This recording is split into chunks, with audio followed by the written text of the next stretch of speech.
Bonjour à tous, j'espère que tout le monde m'entend bien, que tout le monde voit bien mon écran. Donc bienvenue pour ce nouveau webinaire implicite du mois de septembre. Aujourd'hui, ce webinaire il est consacré au palpage donc dans Fusion.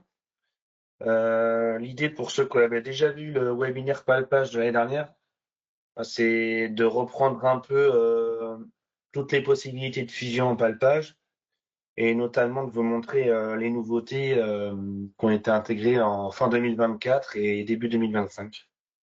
Voilà. On va attendre encore un petit peu tant que tout le monde se connecte.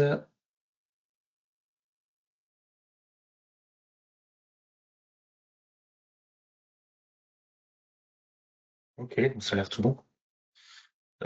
Donc bienvenue, donc moi je suis Simon Blouin. Hop. Donc je suis ingénieur application chez Applicit depuis maintenant 3 ans.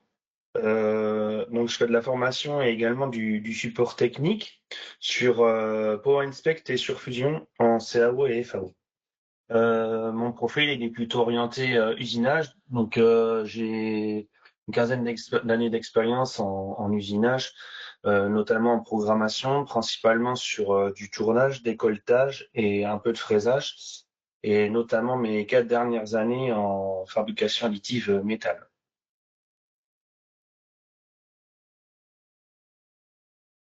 Le programme du jour, déjà on va faire un petit rappel comme on fait à chaque fois sur les activités d'Applicit, pour vous montrer un peu qui on est et qu'est-ce qu'on peut faire. On verra également donc les nouveautés de Fusion, ce que je vous disais en palpage, il y a eu pas mal de petites choses qui ont été améliorées, sachant que Fusion c'est clairement le logiciel qui est en constante évolution. Vous voyez, de toute façon pour ceux qui sont utilisateurs, on a des mises à jour tous les mois, notamment tous les 2 mois, avec pas mal de nouveautés à chaque fois. Ensuite, on verra les bibliothèques de Fusion. Ce qu'il faut savoir, c'est que avec Fusion, vous avez des bibliothèques qui sont gratuites, parce qu'il y a des gros partenariats entre Autodesk et différentes marques. Et donc, on verra comment utiliser ces bibliothèques gratuites pour les intégrer à vos bibliothèques cloud ou locales. Vous avez notamment des bibliothèques de Palper, type les Palper Renishaw ou Bloom, et également des bibliothèques de post-processeurs qui intègrent au fait des fonctions de palpage.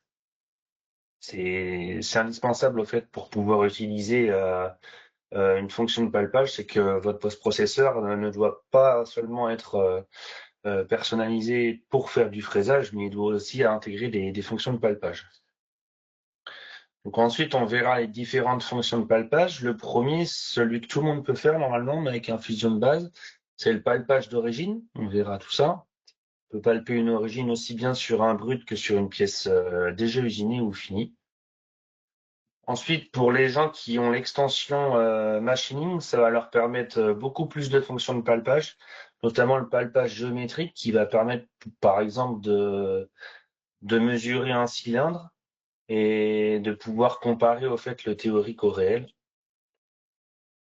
Ensuite, on verra l'inspection de surface. Donc ça, c'est exactement pareil. L'idée, c'est d'inspecter une surface à la volée.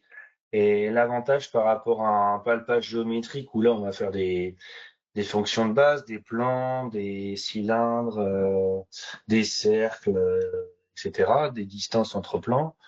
Là, l'idée, c'est au fait de faire du palpage à la volée.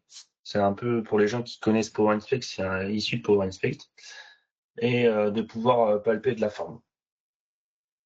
Ensuite, on verra à partir d'une inspection de forme ce qu'on peut faire également. Donc, soit on fait une comparaison avec un rapport de contrôle, soit ce qu'on peut faire également, c'est de l'alignement de pièces. Ça, c'est beaucoup utilisé. C'est gros plus de fusion en palpage. Ça permet, par exemple, de dégauchir des pièces de fonderie pour être sûr que quand vous faites un usinage, type une gravure ou n'importe quoi, un balayage, être sûr que votre repère est bien aligné avec la matière à usiner. Ensuite, on fera toute une session de questions-réponses et une conclusion. N'hésitez pas à la fin, si vous avez des questions, à les noter dans le chat parce que moi, je peux pas vous entendre. Donc, vous pouvez vous connecter sur GoToWebinar avec le chat. Voilà. Donc, les services implicites. Donc Applicite, nous, on est un revendeur certifié Autodesk. On est capable de vous accompagner. C'est vraiment le but d'Applicite, c'est de vous accompagner sur toutes les solutions Autodesk, quelles qu'elles soient, que ce soit de l'architecture, de la machine spéciale, du BIM ou tous les produits liés au make, donc usinage, fabrication additive ou du mold flow avec de la rhéologie.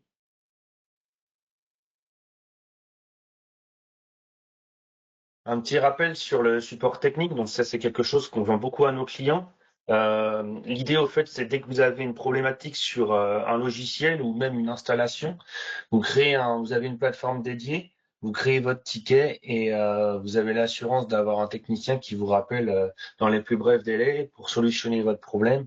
Bien sûr, ça peut être donc un problème sur un logiciel. Typiquement sur Fusion, vous êtes bloqué sur une stratégie. Souvent, ce qu'on fait, c'est qu'on organise soit des échanges Teams ou TeamViewer avec une prise en main à distance, et on peut vous montrer comme ça en live comment solutionner votre problème.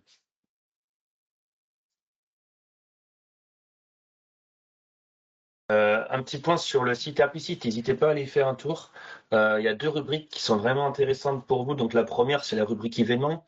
Pour les personnes qui, normalement, vous devez recevoir des mails d'inscription à tous les webinaires par notre service marketing commercial. Et si c'est pas le cas, vous pouvez vous inscrire à tous les webinaires en cliquant sur la rubrique événements sur le site Applicite. Vous tombez sur un calendrier et vous regardez à chaque fois en fin de mois. Normalement, vous avez une thématique avec un webinaire orienté make. Également, ce qui peut être très intéressant, c'est le blog technique. Donc, moi et tous mes collègues techniques, on fait un article par mois, en fait. Donc ici, c'est vraiment une bibliothèque de plein de trucs et astuces qui est gratuite et en ligne. Donc, vous cliquez sur le blog et puis après, avec la barre de recherche ici, vous pouvez taper un mot-clé, type votre logiciel, donc Fusion, PowerShell, PowerMint, ce que vous voulez, et vous retrouvez ainsi tous les logiciels et tous les articles qui sont liés à votre logiciel.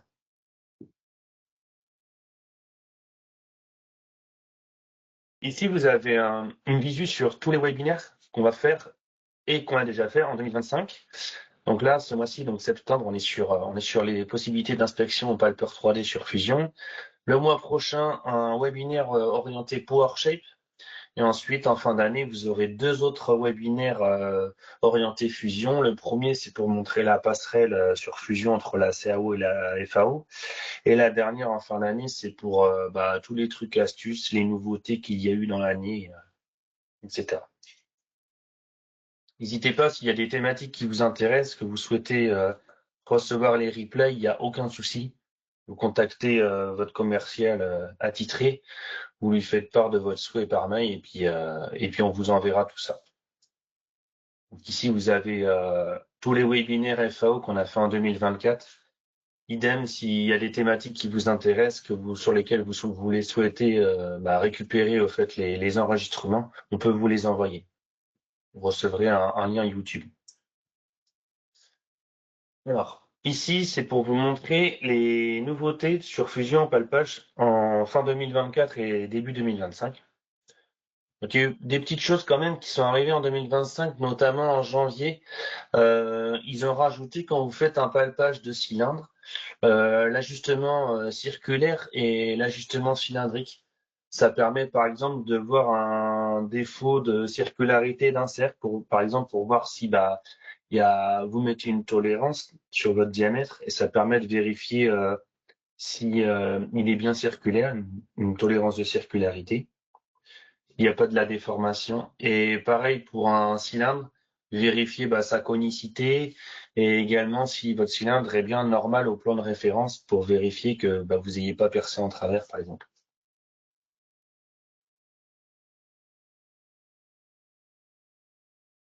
Nouveauté de 2025 également en mars. Donc, on a ajouté, enfin, Fusion, les développeurs Fusion ont ajouté deux paramètres dans le palpage géométrique. Le premier, c'est le décalage de départ et de fin. En fait, ça permet de gérer les hauteurs de palpage entre le début et la fin. Et vous avez un petit bouton, comme vous voyez sur la petite vidéo là, qui permet au fait d'inverser les extrémités. Par exemple, la direction du cylindre pour modifier l'ordre. Et également pour les résultats d'inspection, donc une fois que vous avez récupéré vos résultats d'inspection, il y a des petits filtres ici qui permettent au fait de vérifier uniquement les points qui sont dans la tolérance, en dehors de la tolérance, enfin en dessous ou au-dessus de la tolérance.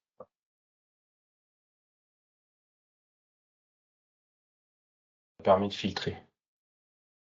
Alors ici, c'est une slide sur les bibliothèques Fusion pour vous montrer donc qu'est-ce qui est intégré à Fusion, aussi bien en outil, donc en Palper, qu'en PostPro.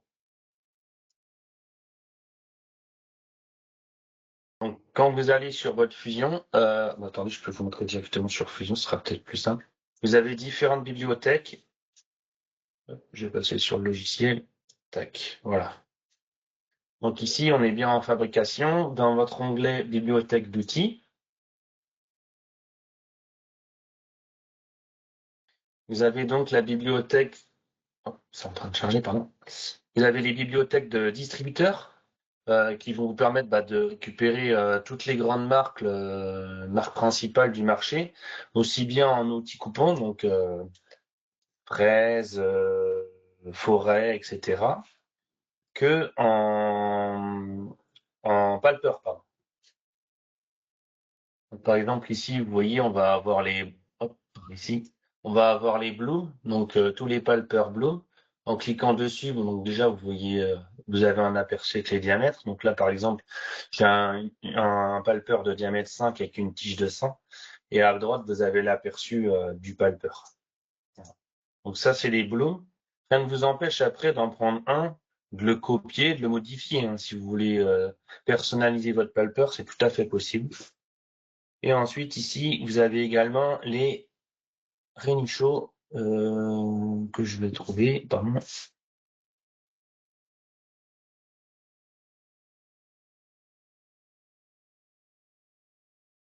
Ils sont où, pardon.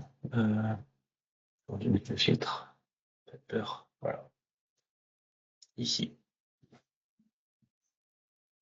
Donc ici, les Renichaux, pareil. C'est exactement comme les Bloom. Vous avez les diamètres 6 par 100, 150, du 5 par 50. Voilà. Vous allez retrouver vraiment toute votre bibliothèque avec également la possibilité, par exemple, si je veux personnaliser celui-ci, de mettre votre numéro de poste en machine et régler les vitesses d'avance. Donc avance de liaison, d'entrée et avance de mesure.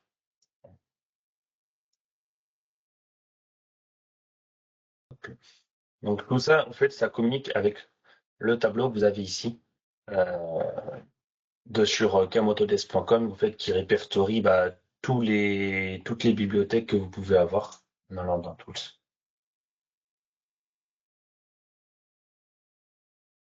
Vous voyez, on retrouve bien les Renichaux et on retrouve également bien les Bloom, pardon, et les dessous. Ils sont là. Voilà. Donc si ça vous intéresse, vous pouvez aussi télécharger la bibliothèque en cliquant sur For Fusion.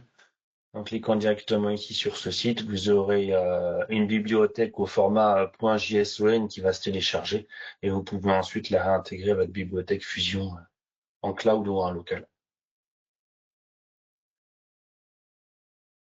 OK?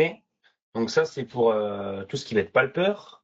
Ensuite, on va également avoir les bibliothèques, donc outils on a fait, les post-processeurs, donc ça va être intéressant. Ici, dans les bibliothèques Fusion, c'est pareil, si vous mettez le filtre contrôle, voilà, vous allez retrouver au fait tous les post-processeurs qui ont la possibilité de pouvoir faire du palpage. Donc par exemple ici, Fanuc, qui a un Fanuc inspection. Donc vous voyez, dans les fonctionnalités, en mettant votre curseur, on voit bien qu'il peut faire du fraisage, mais également du palpage, du contrôle. Donc ça, c'est un post-pro générique qui fonctionne très bien sur Fanuc.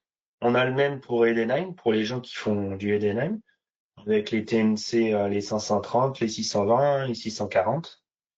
Idem pour Urco. Et ce qu'on a également pour les gens qui ont des machines AS, il y a un gros partenariat en fait entre Autodesk et AS, où vous allez voir sur Fusion, on retrouve la plupart des éléments AS, les diviseurs, les étaux, etc. Et également la possibilité de faire du palpage en live, de l'alignement en direct, ils appellent ça. Donc ça, bien sûr, ça nécessite d'avoir le petit contrôleur qui va bien sur la machine. En fait, ça permet de connecter la machine directement à Fusion, en filaire par exemple. Et dès que vous allez palper un point physiquement sur la machine, automatiquement le résultat d'inspection va se réintégrer en live sur Fusion sur votre pièce. On verra après, c'est surtout pour l'inspection de pièces qui va suivre et puis qui permet aussi de faire de l'alignement. On verra ça à la fin du webinaire. Donc tout ça, c'est téléchargeable, vous pouvez vous les récupérer. OK. Alors, ensuite, donc on va commencer par le palpage d'origine. Donc comme je vous le disais, le palpage d'origine, c'est donc déjà pour tout ce qui est palpage, pardon, je vais pas expliquer, mais il faut aller dans le contrôle. Donc possibilité de faire un posage, hein, comme en tournage, en fraisage ou n'importe quoi. Le but, au fait, c'est de, par exemple, ce qu'on va pouvoir faire, c'est intégrer un palpage d'origine en début de programme de fraisage. Donc là, vous voyez, j'ai différentes stratégies de fraisage. Et l'idée, au fait, ça va être au début de, vous voyez, ici, de intégrer un parcours de palpage qui va me permettre de, pour chaque pièce, de revenir palper une origine. Donc pour ça, pas besoin de recréer un posage. Vous pouvez très bien intégrer des stratégies de contrôle de palpage dans un posage de fraisage. Il n'y a aucun souci. Donc ici, quand vous avez l'extension machining, qui est là, pardon, hein, manufacturing, ça vous permet en fait d'avoir accès à toutes ces options. Et pour les gens qui auraient juste un fusion de base, en fait, c'est les 4 dernières fonctions là, à partir de palpage géométrique jusqu'à alignement de pièces en direct, elles sont non accessibles. Vous avez uniquement le palpage d'origine. Donc, palpage d'origine, comment ça fonctionne? C'est très simple, on va en faire un. Donc déjà, on va sélectionner un palpeur. Je sais plus. Ouais, ici, j'ai un palpeur ici. On va pouvoir lui déterminer donc ses avances, faire du multi-axe si besoin. Donc moi, je vais rester en 3 axes. Ensuite, dans géométrie, on va pouvoir dire ce qu'on veut palper. Est-ce qu'on veut palper le modèle? Donc ça, c'est typiquement, vous voulez refaire une origine à la rotonde, par exemple, dans un trou que vous avez pré-percé. Vous faites la pièce à la rotonde, vous voulez vous redégaucher en fait dans ce trou-là, le définir comme origine. Dans ce cas-là, vous allez utiliser modèle. Ou alors, on peut très bien palper le brut. Donc dès que vous sélectionnez brut, vous voyez votre brut se met en surbrillance et les dimensions de ce brut, au fait, correspondent à ce que vous avez pu rentrer dans votre posage au moment de déterminer le brut. Donc, en cliquant sur brut, par exemple, je vais cliquer sur la surface du dessus. Automatiquement, en fonction de la sélection que vous avez faite, vous allez avoir des propositions de palpage en adéquation avec votre sélection. Donc là, j'ai pris la face du dessus. Il me propose, OK, tu veux faire un palpage rectangulaire en 4 points, en XY, ou bien simplement faire la surface en Z. Donc un point unique, juste pour déterminer l'altitude de mon Z. Donc là, je vais pas faire ça parce qu'au fait, mon palpage qui est là, hop, que j'avais fait au préalable, c'était justement le palpage en Z. Donc moi, l'idée, je vais derrière le palpage en Z. Une fois que j'ai déterminé l'altitude, ça va être par exemple de faire un centre brut, par exemple. Je viens ici dans le palpage d'origine, je resélectionne pardon, mon palpeur. En géométrie, je me remets en brut, je reprends cette surface et je vais bien me mettre en bossage rectangulaire. Ici, donc l'approche, pardon, ça va être la distance d'approche du palpeur par rapport à la surface à mesurer. On va le laisser à 10 par exemple. Et la surcourse, c'est la zone dans laquelle je vais continuer à chercher mon point par rapport au point théorique. Ici, vous allez pouvoir mettre des tolérances par rapport à ce que vous avez mesuré. Donc des tolérances de position. Donc position, ça va être le centre de mon origine par rapport à mes 4 points en XY, comment il est positionné. Est-ce que je mets une tolérance de position? Et de taille, ça va être sur la largeur et la longueur. Ici, avec hauteur, je vais pouvoir déterminer la hauteur sur laquelle je vais venir mesurer. Donc là, vous voyez par défaut, moi j'avais une bille de 5 ici. Donc là, il m'a proposé moins 2,5. Donc il prend le rayon de palpeur pour être bien à l'équateur et descendre sous ma référence. Donc là, je peux le forcer, hein, je peux très bien dire -4 par exemple. Dans les actions, vous allez pouvoir dire bah, si vous voulez remplacer votre origine, remplacer l'axe de pilote, par exemple, vous voyez. Il va dire, par exemple, j'avais un G54 et je veux le mettre en 55. Voilà.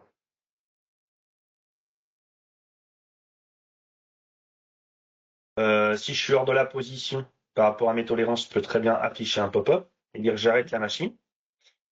Donc ça, c'est pour la position du centre. Et je peux faire la même chose pour la taille. Si en largeur ou longueur, la taille est incorrecte, ça sert à rien d'usiner et d'aller plus loin, parce que potentiellement, bah, j'aurai des traces de feu sur ma pièce, parce qu'il restera du brut. Mon brut n'est pas assez grand, donc dans ce cas-là, j'arrête.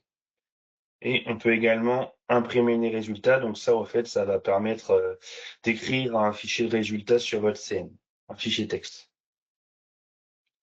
Et donc là, je le laisse tel quel. OK.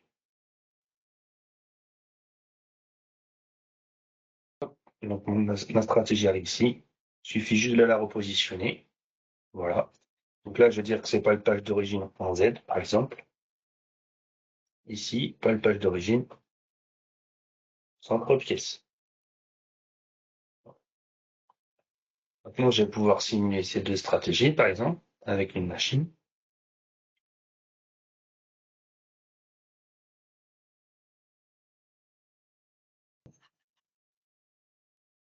Oui, c'est bon. Je lance ma simu. J'ai bien mon point Z, hop, et mon centre brut. Donc mes 4 points. 1, 2, 3, 4. Voilà, les mains dégagées. Et ensuite, il va enchaîner son usinage. Donc ça, c'est le palpage d'origine. Donc là, vous voyez, j'ai pris la surface du dessus, mais j'aurais très bien pu prendre, par exemple, cette surface-là et cette surface-là pour dire, je vais être en centre, mon origine, en coin de brut. Il n'y a aucun souci. Vous voyez, j'ai sélectionné deux faces, donc par défaut, il me dit, OK, tu veux faire un coin extérieur en XY. Il va vraiment, en fait, le type de palpage, il va vraiment analyser vos sélections pour vous proposer des choses qui soient réalisables.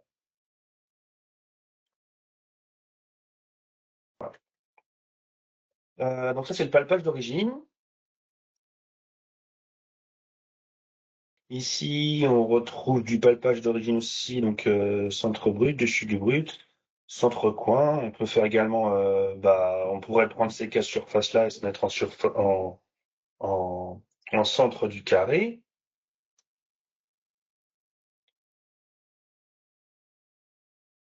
On pourrait faire également, c'est prendre un cercle, voilà, et se mettre au milieu du trou. Et même, on pourrait très bien dire, si c'est un trou partiel, hop,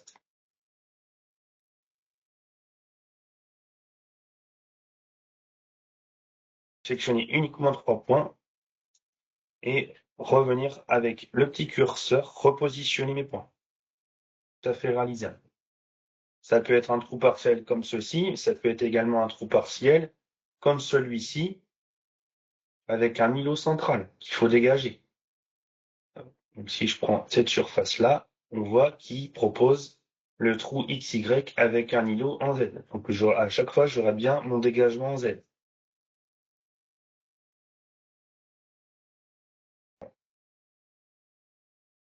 Ça, c'est le palpage d'origine, ça marche relativement bien. Je vais pas montré après la post-procession, mais on peut très bien le faire ici. Donc on va revenir sur ce projet-là, on va faire le palpage en Z, le centre brut, centre pièce et le surfaçage. On va écrire tout ça pour vous montrer au fait que avec le post-processeur, je peux très bien écrire et des stratégies de palpage et des stratégies de fraisage. Donc là, on va faire post-traité. On va venir sélectionner, bien sûr, un post-processeur qui va pouvoir faire et du palpage et du fraisage. Ça, c'est très important, j'insiste. Je vais venir chercher, par exemple, un Edenheim, inspection. Pardon, celui-ci. Non. On va mettre un numéro, voilà, très bien. On va l'écrire ici. C'est parti. Hop.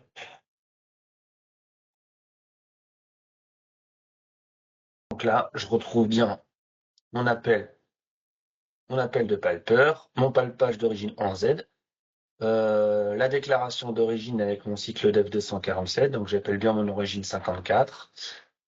Donc on retrouve bien en fait les points de palpage des fonctions Edenheim. Donc là en l'occurrence c'est le touchprobe 417. Et ensuite un touchprobe 411 pour dire que je suis en centre rectangle. C'est exactement comme si vous faisiez du conversationnel sur Edenheim.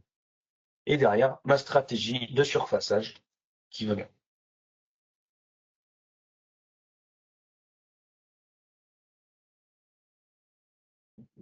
Donc ça, c'était les palpages d'origine. Hop, pardon, je reviens ici. Donc maintenant, on va être au palpage géométrique. Donc le palpage géométrique, hop, on peut le faire aussi dessus. Ça va être exactement comme le palpage, ça va être exactement pareil comme le palpage d'origine en fait.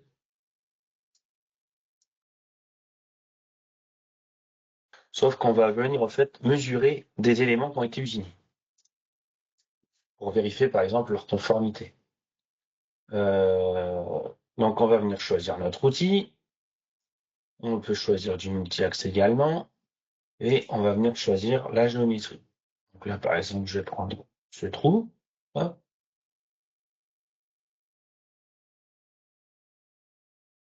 C'est exactement pareil. Je vais pouvoir mettre mes tolérances.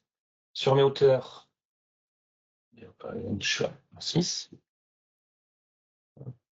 Peut-être un petit peu plus. Voilà. Et ici, ce que je vais pouvoir avoir, donc, comme tout à l'heure, des pop-up pour mettre des alarmes en cas de non-respect de la position par rapport à la tolérance ou de la taille. Et également, ce que je vais pouvoir avoir, c'est mettre à jour l'usure d'outils. Ça, je vais vous le montrer. Ça peut être hyper intéressant quand vous avez, par exemple, un outil qui fait ébauche ou semi-finition et finition.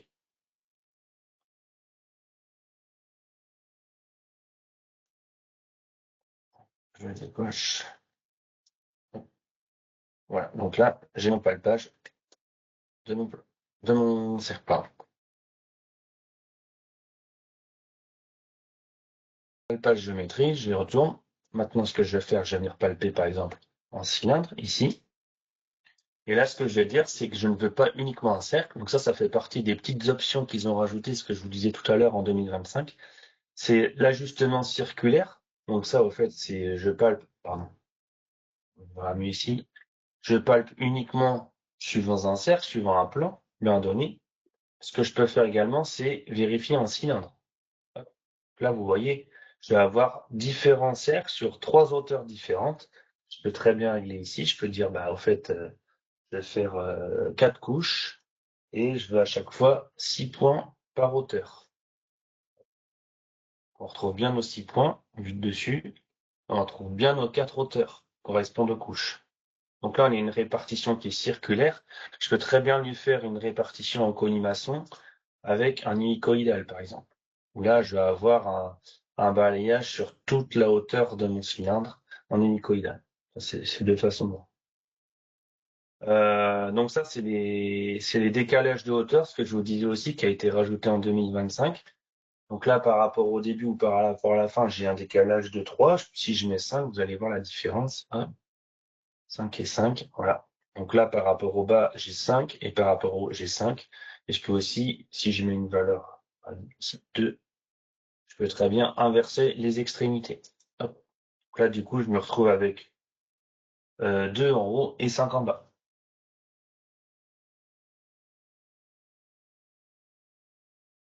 L'avantage de cette stratégie, c'est qu'elle m'a ouvert d'autres possibilités sur mes fonctions, sur mes tolérances. Donc, je vais pouvoir gérer mon diamètre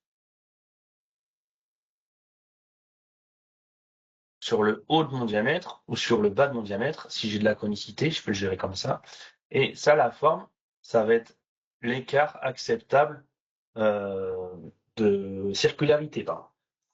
Ça, l'axe, ça va être l'écart acceptable entre l'axe théorique qui est à 90 degrés par rapport à mon plan de référence.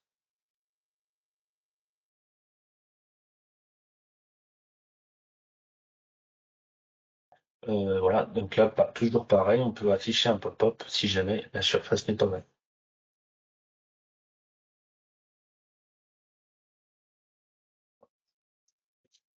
Ici, je vais avoir un projet avec différentes géométries que je suis venu palper.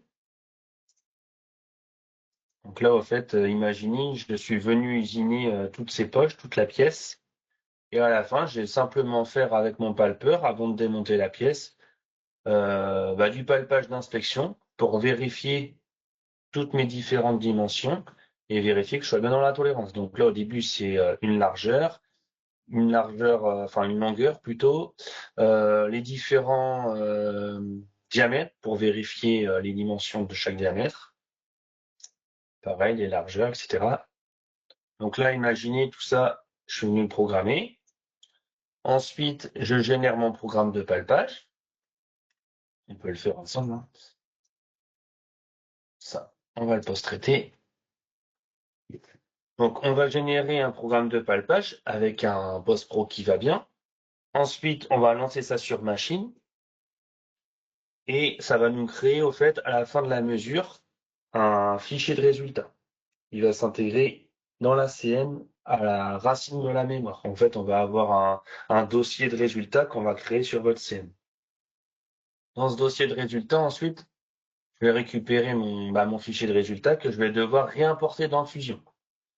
Donc moi, vous vous doutez bien, j'ai pas de machine sous la main, donc pour ça, je vais pouvoir générer quand même un fichier de résultats avec ce post-processeur, ici, le générateur, voilà, avec différentes déviations. Hop, très bien. OK. Donc là, j'ai mon fichier de résultats qui s'est créé sur ma CN.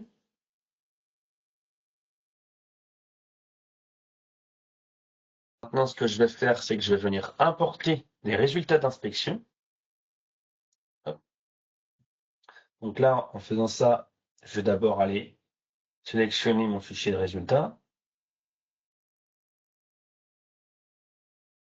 Il doit être ici. 14h33, c'est celui-ci. Hop. Voilà. Je fais OK. Et là, je vais pouvoir, par rapport à ma légende, vérifier donc dans mes codes géométriques tout ce qui est dans la tolérance ou hors tolérance, haut ou bas. Je retrouve bien toutes mes valeurs.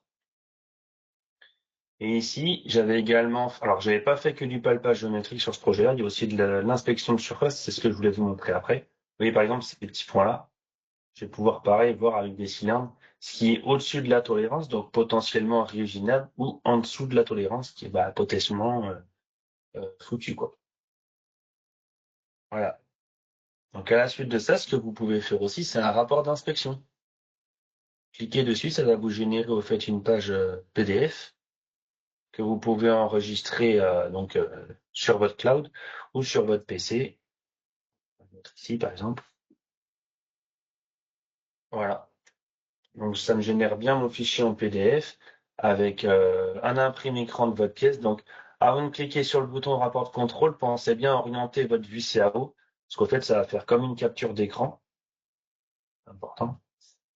Donc ici je retrouve bien toutes mes fonctions, tout ce que j'ai pu mesurer avec mes tolérances pour chaque stratégie. Donc, ce qui peut être intéressant aussi, c'est de renommer, parce que vous voyez là, j'ai mis aucun nom. Si en fonction du renommage, vous pouvez plus facilement retrouver les éléments, quoi. Par exemple, celui-ci là, j'aurais pu très bien dire que c'était, comment on va le mesurer, c'était le palpage du carré largeur 19, 19003. Voilà. Voilà. Donc ça permet en fait de générer un fichier de résultat. Et donc ça, c'était les palpages géométriques. Et j'en ai pas fini avec ça. Ce que je voulais vous montrer, donc, c'était la compensation d'outils. Donc, c'est sur ce projet-là. Voilà. Alors, ici,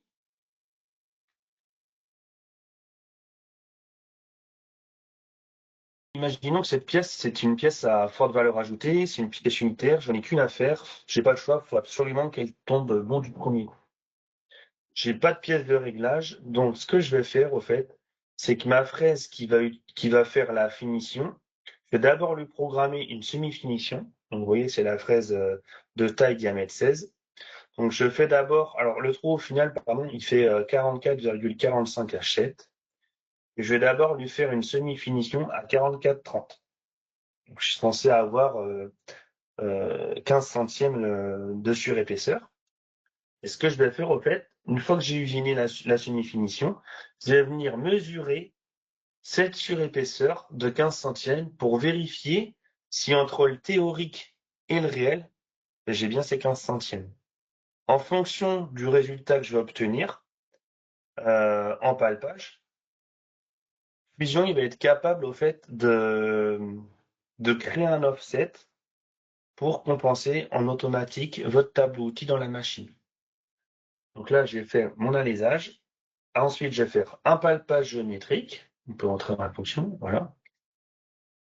Donc je lui dis que c'est bien la face de ce cylindre-là que je veux mesurer. Je mets mes tolérances. Et ensuite, dans un sens qui va être important, c'est cocher ça. Donc, mettre à jour l'usure d'outils. Donc, ce qui est important, c'est que vous sélectionnez l'opération sur laquelle vous voulez appliquer la correction. Donc, c'est bien l'opération qui est juste avant le palpage géométrique. Et vous allez pouvoir dire le seuil de correction. Donc là, par exemple, si j'ai un écart de 1 dixième, moi, je veux bien que ça compense de 1 dixième et non pas seulement un pourcentage de correction de mon erreur. Ce qui me permet que derrière, une fois que j'ai fait mon analysage finition, je suis sûr au fait que mon outil est bien dans mon tableau outil à la bonne géométrie avec la bonne correction d'outil. Et ça va me permettre au fait de faire mon 44-45 bon du premier coup et d'éviter les erreurs.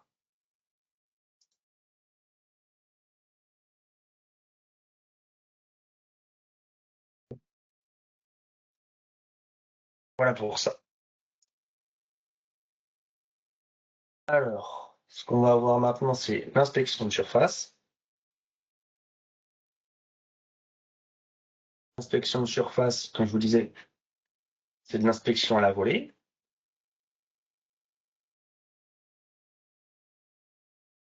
Je vais vous montrer ça, par exemple, sur ce projet.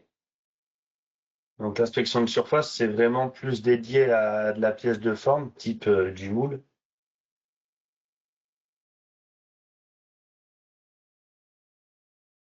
Pourquoi elle se lance pas? Si c'est pas. Donc là, j'ai ma machine au Cuma, mon palpage, et je lance mes différents points d'inspection.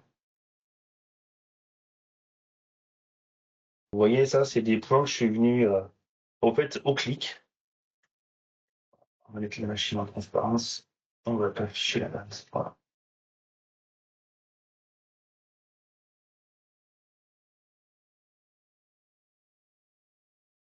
Tous ces points, en fait, je suis venu les déterminer à la volée, au clic. Si je retourne dedans, vous voyez, on retrouve bien chaque flèche. Donc, comment ça fonctionne?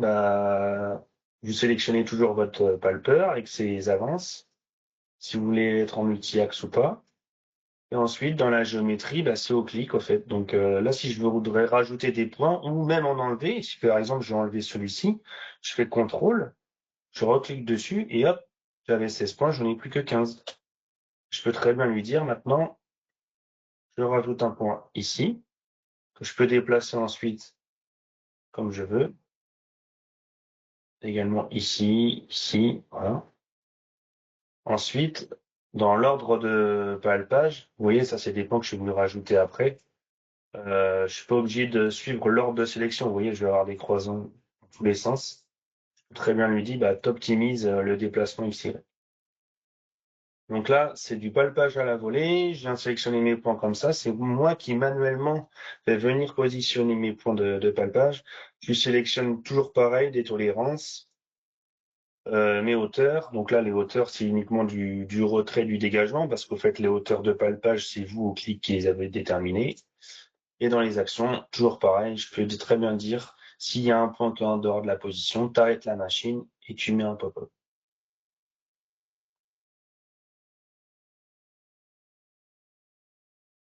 Ça, c'est exactement pareil. Je vais pouvoir m'en servir pour, vous voyez, afficher des résultats. Ça, c'est un fichier de résultats que je suis venu réimporter une fois que j'ai palpé sur ma machine.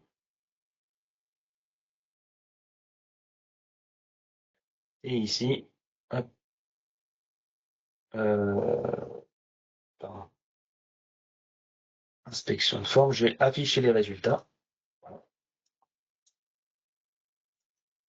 Donc là, je vois bien tous mes points que je suis venu palper avec mes écarts.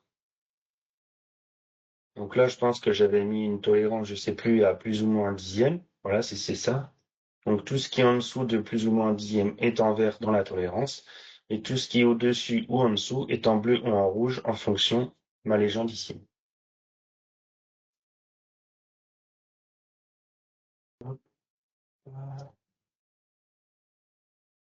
C'est bon. Et donc, à la suite de ça, je peux très bien aussi faire un rapport d'inspection. Euh, je vais le montrer ici. Hop. Où là, c'est exactement pareil. Je vais avoir mes différents points avec mes erreurs. Donc, vous pouvez ensuite l'imprimer si vous voulez. OK?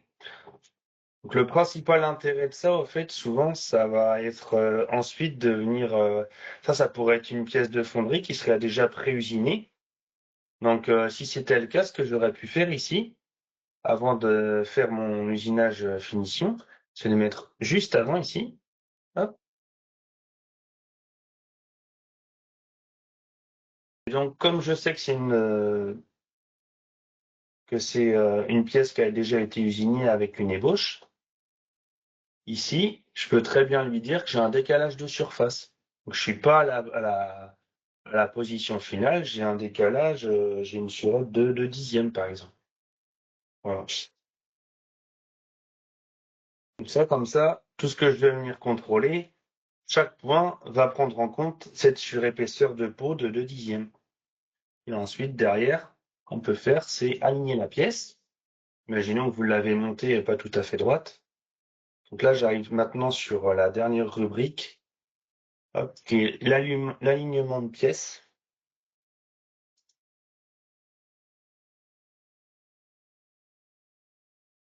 Donc là, vous allez choisir d'abord votre méthode. Donc pour les gens qui ont des machines 3 axes, bah là, on va faire de l'alignement, ça va être uniquement de la translation. Translation suivant X, Y et Z. Les gens qui ont du 4 axes, on va pouvoir faire translation et une rotation. Et les gens qui ont un 5 axes, bah là, on va pouvoir faire roto-translation complète du repère. On va se mettre en 5 axes, par exemple. On va récupérer notre résultat de calcul qui est là. Hop. Ensuite, bon là, comme j'avais déjà un résultat de calcul et j'ai pas besoin de recréer une inspection de face complète. Parce que là, dans ce que j'aurais pu faire au début, c'était juste sélectionner comment je voulais faire mon best fit, donc en 3, 4 ou 5 axes. Ensuite, déterminer mes points d'inspection de surface. En fait, vous avez une fonction inspection de surface qui s'est créée sous la macro alignement de pièces. Ensuite, je post-process pour envoyer mon programme d'alignement sur ma machine. Je le lance sur ma machine. J'ai mon fichier de résultat qui s'écrit dans ma machine. Mon fichier de résultat, je viens le réimporter ici directement avec ce bouton-là. Donc, il vient se mettre, comme vous voyez ici, dans le fichier de résultat. Ensuite, je peux afficher des informations sur l'alignement de la pièce. Donc, déjà, les résultats. Donc, c'est les résultats que j'avais tout à l'heure. Exactement pareil. Et ce que je peux faire maintenant, c'est que mon origine programme, je peux, hop, avec ça, récupérer la rototranslation de mon repère. Donc là, on voit que pour avoir le maximum de points dans la tolérance, il faudra avoir une translation suivant X de 106 microns, en Y moins 4 dixièmes et en Z 11 microns. Et ça, c'est les rotations, donc rotation ABC, pardon, rotation autour de X, de Y et de Z. Ici, vous avez deux vecteurs. Donc, ici, les vecteurs après la rototranslation et dans le sens vertical, tous les points d'inspection avant la rototranslation. Donc, on voit bien qu'après, on a beaucoup moins de déviations. Par exemple, avant, mon point plus bas, c'était celui-ci.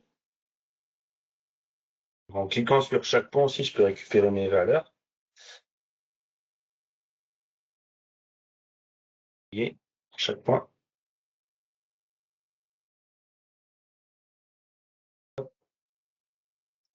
Et une fois que j'ai fait ça, ce que je vais pouvoir faire, c'est que maintenant que ma rototranslation est active, c'est écrire mon programme avec le repère corrigé.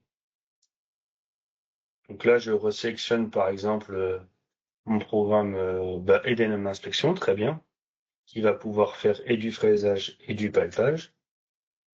Je post-process. Alors attendez, je vais vérifier les opérations. Oui, j'ai bien tout. Je vais me prendre uniquement la première. Voilà. Post-processer. Hop. Et là, vous voyez,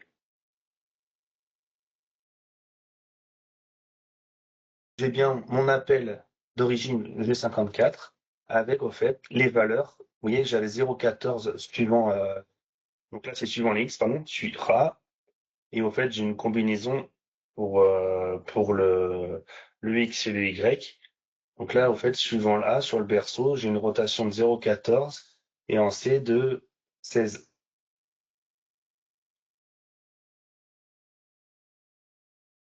Voilà. Et derrière, bon là, j'ai rappelé le palpage. Et derrière, sur mon fraisage, hop là, lui là, j'ai bien retrouvé toutes mes valeurs corrigées avec un cycle 7. Donc là, en fait, c'est la translation de mon repère. Mon repère a bien été déplacé. Voilà.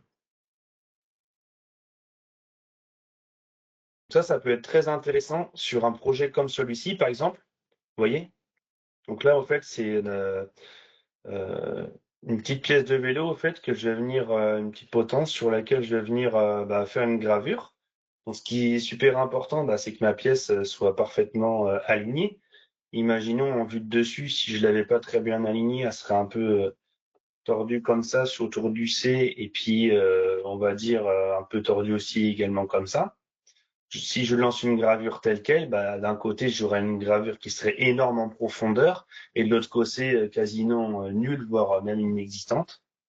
Le fait de faire ça, au fait, ça va pouvoir me permettre de d'abord dégauchir avec différents points ici, vérifier où est la pièce, au fait, comment elle est orientée. Ensuite, je vais venir corriger mon repère pour réaligner ma pièce et derrière lancer ma gravure. Si je simule tout ça, hop,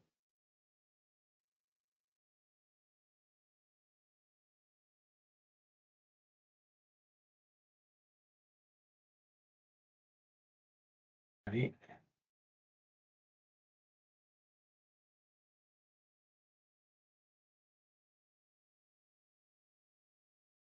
Un problème de connexion parce que c'est pas rapide. Voilà, c'est bon. Alors, je lance mon palpage, tous mes points.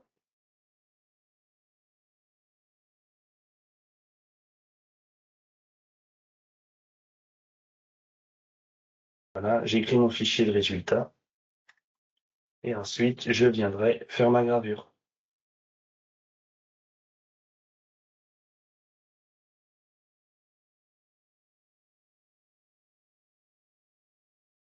Ok. Donc là, ce qu'on a fait, c'est la stratégie d'alignement de pièces. Donc, comme je vous l'ai expliqué, le processus, comment ça fonctionne, c'est d'abord je génère un programme de palpage, je le lance en machine, ça me génère un fichier de résultat, mais à chaque fois ensuite c'est à moi manuellement de venir récupérer sur Fusion mon fichier de le résultat et de le réimporter au fait ici. Pardon, je vais revenir sur ce projet-là, ça sera plus simple à expliquer. même sur celui-ci d'ailleurs. Hop, je vais ouvrir ça. OK. Et de venir à chaque fois réimporter mon fichier de résultat manuellement pour chaque pièce. Imaginez, vous avez une série de 20 pièces à faire. Vous allez devoir réimporter à chaque fois manuellement ce fichier de résultat. C'est pour ça qu'en fait, ils ont créé, alors c'est valable uniquement pour les machines AS, je crois, pour l'instant. Ça avait commencé à être développé sur Mazac. Je suis pas certain que ce soit tout à fait au point. Je sais pas vous dire, en fait, aujourd'hui si c'est valable avec les Mazac. Mais je sais que sur AS, c'est réalisable. C'est l'alignement de pièces en direct. Donc là, en fait, la grosse différence entre alignement de pièces et pièces en direct, c'est que là, vous devez réimporter manuellement votre fichier de résultat. Et l'alignement de pièces en direct, comme je vous le disais, au fait, vous avez la machine qui est connectée en live à votre fusion. Et dès lors que vous faites votre inspection de résultat, plutôt que d'écrire le fichier de résultat sur la machine, bah, à chaque point, en fait, vous venez récupérer la valeur d'inspection. Par exemple, ce que vous voyez là, vous le récupérez en direct. Ça évite de devoir réimporter à chaque fois manuellement le résultat. Voilà. C'est la grosse différence. Voilà. Je pense que j'ai fait le tour. Donc, hop, une petite conclusion. Donc oui, donc l'option d'alignement de pièces, ça permet d'aligner des pièces à forte valeur ajoutée, notamment pour les gens qui font de l'impression 3D. Et surtout, ça permet d'usiner bon du premier coup et de réduire les rebuts. Donc, forcément moins de perte d'argent. On voit de plus en plus d'entreprises qui sont équipées de palpeurs 3D. Ce qu'il faut savoir, au fait, c'est qu'avec vos CN, souvent on a des clients qui vont venir faire des palpages en conversationnel, par exemple en ED9, avec des cycles embarqués dans la machine, mais ces cycles souvent restent limités. C'est souvent pour faire du 3 axes, donc typiquement mesurer une planité, mesurer une origine ou contrôler un diamètre. En intérieur, comme un perçage, en alésage ou même un plot en extérieur. Faire 4 points autour d'un rectangle, des choses comme ça, mais c'est pas forcément utilisé au maximum parce qu'en fait, tout ce qui va être palpage de forme, ça va pas forcément être possible. Ça va même être souvent impossible avec des palpages embarqués. L'avantage de l'extrusion, c'est que vous pouvez vraiment faire de la forme avec, parce que je vous montrais l'inspection de surface. Donc ces fonctions elles permettent aussi d'inspecter des pièces à forte valeur ajoutée avant, pendant et après le processus d'usinage. Donc ce qui est génial au fait comparé à ce qu'on a connu au fait entre Power Inspect et PowerMe, c'est que vous n'avez pas de manip manuelle entre les différents softs. Là, le fait d'avoir tout embarqué sur le même outil sur Fusion, là en, en quelques clics, je repasse en fraisage, je rajoute des stratégies de fraisage. Dans un posage de fraisage, hop, je viens intégrer du contrôle, il n'y a aucun souci, quoi. Donc c'est vraiment un outil avec tout intégré à l'intérieur. Et ce qui est vraiment intéressant aussi, c'est les post-processeurs donc qui sont gratuits, téléchargeables et qui prennent en charge des fonctions de fraisage et de palpage. Voilà. Bon, j'espère que ce webinaire vous a intéressé, vous a plu. N'hésitez pas, si vous avez des questions, on arrive à la fin de ce webinaire. Donc, je vous laisse poser vos questions sur le chat s'il y en a.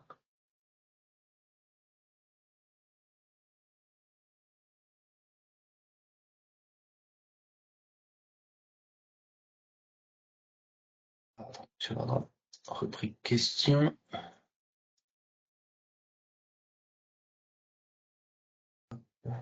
Non, pas de questions? Ok. Bon, bah écoutez, n'hésitez pas en tout cas, même si vous avez des questions qui vous viennent dans le futur, vous pouvez contacter le support avec support@applicite.com et puis ce sera une joie de vous répondre, même si c'est pour faire une démo ou des choses comme ça pour les gens qui n'ont pas encore l'extension machining et puis qui veulent voir le contenu, les possibilités sur des pièces réelles. On peut très bien faire une démo, il n'y a aucun souci. Voilà. On est aussi là pour ça. Écoutez, moi je vous remercie de vous être connecté, de vous être inscrit à ce webinaire. Bah, je vous souhaite une bonne fin de journée et n'hésitez pas, si plus tard vous avez des questions, je vous ai dit, il n'y a aucun problème. À bientôt et bonne fin de journée. Au revoir.